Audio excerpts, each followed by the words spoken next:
मैं doctor Vinay Kumar, assistant professor, LN. Mishra college of business management, Muzaffarpur, आज आपके समक्ष एक महान शिक्षा दार्शनिक डॉक्टर मौर्या मोंटेसरी के शिक्षा दर्शन से आप सभी को अवगत कराना चाहता हूँ। उनकी शिक्षा दर्शन से आपको रूबरू कराना चाहता हूँ। मित्रों, डॉक्टर मौर्या मोंटेसरी का जन्म इटली के छोटे शहर में 31 अगस्त 1870 ईस्वी को हुआ। उनके माता पिताजी उनके जन्म के कुछ दिनों के बाद इटली के छोटे शहर से रोम शहर चले आए और वहीं मौर्या मोंटेसरी की शिक्षा दीक्षा प्रारंभ हो गई। और मौर्या मोंटेसरी वहाँ उस देश की पहली महिला चिकित्सक थी। पहली महिला चिकित्सक थी वो। उसने वहाँ 1894 ईस्वी में वहाँ से उन्होंने एमडी की शिक्षा प्राप्त की, जो हायर डिग्री होता था उस जमाने में मेडिकल साइंस में। डॉक्टर मौर्या मोंटेसरी विलक्षण प्रतिभा की महिला थी और उनका जो शिक्षा हुआ रोम के मेडिकल कॉलेज में, वहाँ उनको मंदबुद्धि बालक के बीच उनको प्रशिक्षण प्राप्त करना था। मंदबुद्धि बालक के बीच, मेंटली डिफेक्टिव चिल्ड्रेन के बीच उनको वहाँ प्रशिक्षण प्राप्त हुआ। और उनके साथ रहने के कारण वो उनके साथ इतने जुड़ गए कि उनका विचार बदल गया। उन्होंने सोचा कि ऐसे ही बच्चों के लिए काम किया जाए। जो बच्चे मेंटली डिस्टर्ब है, उन वैसे बच्चों की शिक्षा दीक्षा कैसे हो, इसके बारे में वो गहन चिंतन करने लगी, गहन चिंतन विमर्श में डूब गई। और इसका नतीजा हुआ कि उनकी जो नौकरी हुई से उसी विश्वविद्यालय में उनकी नौकरी हुई।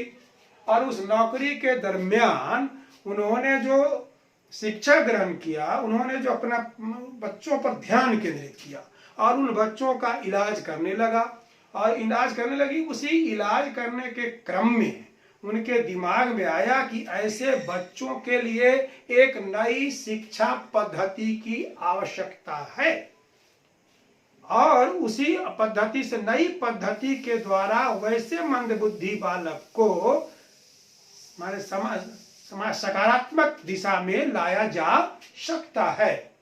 तो डॉक्टर मौर्या मोंटेसरी की जो उनको 1906 ईस्वी में ऐसे ही स्कूल में उनको नौकरी दी गई और एक अंतर्राष्ट्रीय सेमिनार में उन्होंने भाग लिया था, जिसके बाद वहां के मंत्री ने इनको बार बार आमंत्रण दिया कि आप आए, क्योंकि इन्होंने एक नई चेतना, नई सोच दी। और उसी क्रम में जो विद्यालय बना, उस विद्यालय जो बना जिसमें जो नौकरी की, उसके बाद एक नई शिक्षण पद्धति को जन्म दी जिसका नाम है मोंटेसरी पद्धति। ये मोंटेसरी पद्धति मित्रों न केवल यूरोप में, एशिया, अमेरिका, सभी जगहों में यह बहुत ही लोकप्रिय हुआ। क्यों कि इसमें 3 से 7 वर्ष के बच्चों को पढ़ने के लिए एक नवीन पद्धति का इजाद किया गया और उसको जो विद्यालय है, उस विद्यालय को इस घर नुमा बनाया गया। उस विद्यालय को उन्होंने उनका नाम उन्होंने दिया था children home, house of childhood.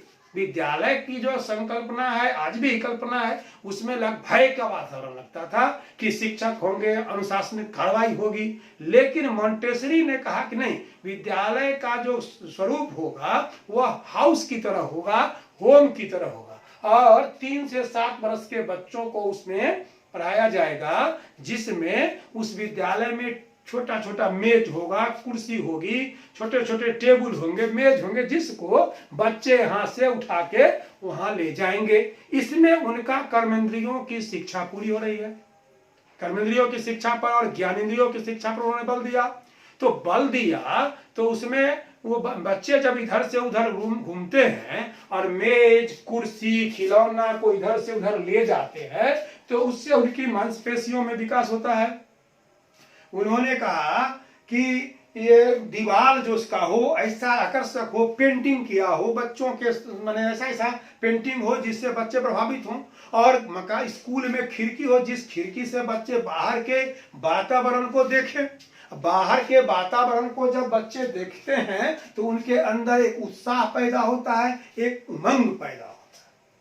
ठीक है मित्रों, तो उनका जो उन्होंने कई किताबें लिखी, बहुत काम किया। उस किताब में किताब उनकी है, बहुत है किताब, द मोंटेसरी मेथड। दूसरी किताब उन्होंने द सीक्रेट ऑफ चाइल्डहुड। तीसरी द चाइल्ड, बहुत किताब लिखी जिसमें the Montessori method, the childhood है, ये सब जो किताब है उनकी बहुत ही अच्छी। The secret of childhood, the child, ये सब किताब उनकी बहुत ही अच्छी किताब है। और वो दुनिया के कई देशों में गए और हमारे देश में भी वह 1939 में और 1948 में भारत आई थी। और उनके द्वारा बहुत सारे विद्यालय भारत में आज भी चलते हैं। दुनिया में आज भी मोंटेसरी स्कूल चल रहा है। मत मित्रों, तो उनके जो शिक्षा संबंधी विचार थे वह था कि स्वाभाविक विकास हो।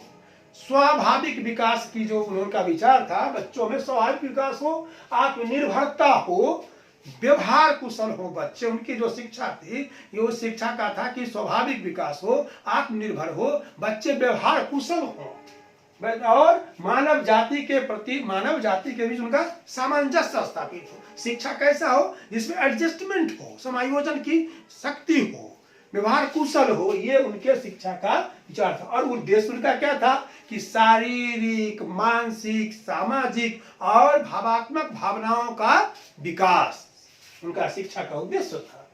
मोंटेसरी स्कूल में हमने बताया आपको कि मेज, कुर्सी, टेबल, खिलौना, दीवार पेंटिंग किया हुआ और इस तरह के विद्यालय में सुविधा हो। और अनुशासन के, मित्रों अब आगे देखिए, ये अनुशासन के बारे में उनका कहना है कि अनुशासन के नाम पर कोई भी करे दंड की व्यवस्था नहीं हो। बालक ने कहा कि शिक्षक जो हैं उसमें क्या करे, शिक्षक रुचि पैदा करे, बालक में रुचि पैदा करे। और कोई कार्य बालक करता है अच्छा या बुरा, उसके लिए ना कोई पुरस्कार हो और ना कोई दंड हो, क्योंकि बालक खुद समझेगा कि हमने जो ये काम किया उसके लिए हमें क्या मिला। इसलिए बच्चे को न पुरस्कार की व्यवस्था उन्होंने कही और न दंड की।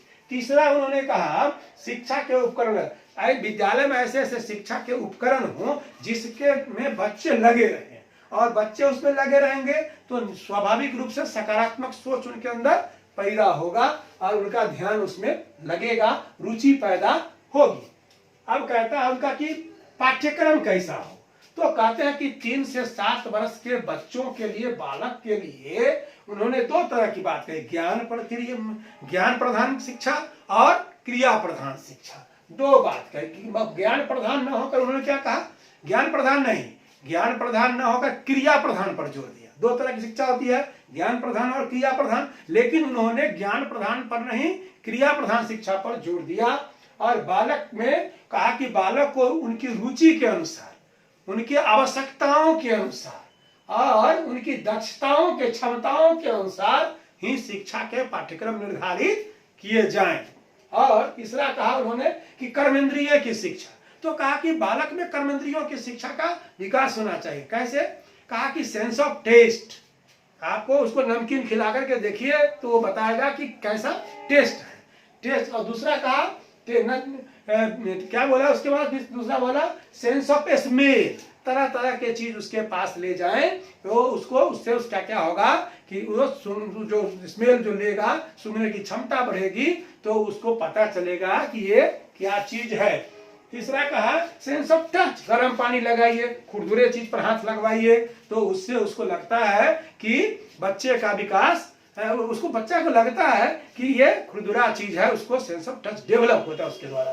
चौथा कहता है सेंस ऑफ विजन, उसको दिखलाइए तरह तरह के कलर, और कलर दिखा के काला कलर दिखलाइए, फिर उसको पूछिए ये कौन सा कलर है, फिर ये कौन सा कलर है। इस प्रकार बच्चों को बताने के लिए उन्होंने कहा sense of smell, sense of touch, sense of vision, sense of vision, touch, smell, 4 बात कही उन्होंने। फिर कहा बच्चों को कहा कि लिखना पहले लिखना सिखाइए पहले बच्चे को, गांधी ने कहा पहले पढ़ना सिखाइए, लेकिन मारिया मोंटेसरी ने कहा कि बच्चे को पहले क्या सिखाइए, लिखना सिखाइए, तब पढ़ना सिखाइए। बच्चे जब लिखने के लिए सीखना शुरू करेंगे, कोई भी चीज ड्राइंग करेंगे, तो पढ़ना भी उनको आ जाएगा, और उसके बाद वो गणित को बनाएंगे। गणित में जो है आपका अंक है, उस अंक को लिखेंगे।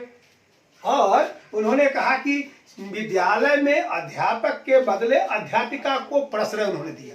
क्यों दिया? कहा कि स्त्रियों के अंदर स्नेह और सहानुभूति की मात्रा अधिक होती है। स्त्रियों के अंदर, उनका अंदर कोमल व्यक्तित्व होता है, उनके अंदर दया का भाव अधिक होता है पुरुष की अपेक्षा। इसलिए उन्होंने अपने विद्यालय में पुरुष शिक्षक की अपेक्षा महिला शिक्षकों की बहाली की प्रधानता दी, और कहा कि महिला ही शिक्षक बच्चे के भाव को, मनोभाव को समझ सकते हैं। और इस प्रकार उन्होंने अपने शिक्षा के सिद्धांत में बहुत सारी बातें को उल्लेख किया, जिसमें आत्मविकास का सिद्धांत, कहा कि सेल्फ डेवलपमेंट होगा। दूसरा उन्होंने कहा स्वतंत्रता का सिद्धांत, बच्चे को स्वतंत्र रहने के लिए उन्होंने कहा कि बच्चा स्वतंत्र रहेगा तभी उसको स्वतंत्रता मिलेगी पढ़ने में, तभी उसका विकास होगा। तीसरा उन्होंने कहा मांसपेशियों का विकास, खेलना, जैसे मेज लाना, कुर्सी लाना, दौड़ना, खेल खेल में शिक्षा लेना, तो क्या होगा, उसके शरीर का डेवलपमेंट होगा, शरीर स्वस्थ होगा, तभी उसका मानसिक विकास होगा। फिर कहता है स्व शिक्षा का, सेल्फ, स्व शिक्षा, स्वयं पढ़े, स्वयं पढ़े, self study is the best study आज भी माना गया है। और सामाजिक प्रशिक्षण का, बच्चे जब विद्यालय में अनेक बच्चों के बीच रहेंगे, खेल कूद करेंगे, मैदान में जाएंगे, तो उनके अंदर सामाजिकता का विकास हुआ। क्योंकि शिक्षा का उद्देश्य क्या है? मानवता। शिक्षा का उद्देश्य क्या है? सामाजिकता। किसी भी दार्शनिक में, किसी भी देश में अगर आप देखेंगे तो पाएंगे कि शिक्षा का मुख्य उद्देश्य क्या है? मानवता, ह्यूमैनिटी और सामाजिकता, सोशलिज्म। तो कहा कि खेल कूद के, बच्चों को पढ़ने कैसे? कहा स्वयं के क्रिया के द्वारा, और खेल के माध्यम से भी, खेल खेल में भी बच्चे को उस तरह का पढ़ाई किया जा सकता है। और कहा कि अध्यापक अपने को, उन्होंने कहा कि अध्यापक शब्द ठीक नहीं है, बच्चों के लिए अध्यापक शब्द तक कड़ा हो जाता है, भारी हो जाता है। उसके स्थान पर पथ प्रदर्शक और निर्देशक होना चाहिए, निर्देशक होना चाहिए, सिर्फ अध्यापक नहीं, पथ प्रदर्शक, निर्देशक, जो उसके साथ सहानुभूति पूर्वक उसको सुझाव दे और उसको स्वयं क्रिया करने के प्रति उसको क्या करे कि उद्वेलित करे, उसको अग्रसरित करे। और कहा क्या कि इस तरह के शिक्षा से क्या होगा कि बच्चों में विकास होगा। उन्होंने कहा कि शुरू में जो बच्चे हमारे आते हैं पहले इस क्लास में, तो उन खेले कूदे, फिर दौड़े, फिर उसमें खेल कूद के द्वारा समझे, फिर आगे बढ़ते हैं तो गीत संगीत में लगे, फिर बच्चे जो है सो उसके बाद क्या करे, खुद से अपना काम करे, कपड़ा खोले, मेज को संभाले, कपड़ा खोले, स्नान करे। तो क्रम बाई क्रम बच्चा अपने में स्वयं डेवलप हो, स्वयं करने की उसको आदत हो जाए। विद्यालय में अपने सामान संभालने का, नहाने का, खाने का, क्लास में बैठने का, मेज को इधर से उधर उठाने का, ये सब जो व्यवस्था है, वो सारी व्यवस्था के बारे में मारिया मोंटेसरी ने कहा। मारिया मोंटेसरी ने खेल विधि को प्रभावित किससे हुई? तो वो फ्राउबेल के किंडरगार्टन से भी वह प्रभावित थी और उसको उसने उसमें शामिल किया।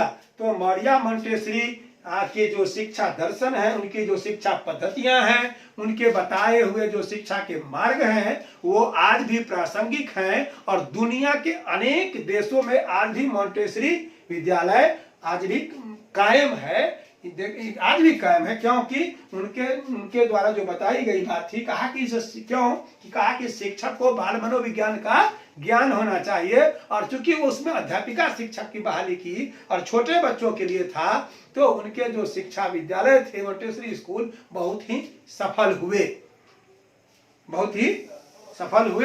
और इस प्रकार हम उनको देखते हैं कुछ जो डॉक्टर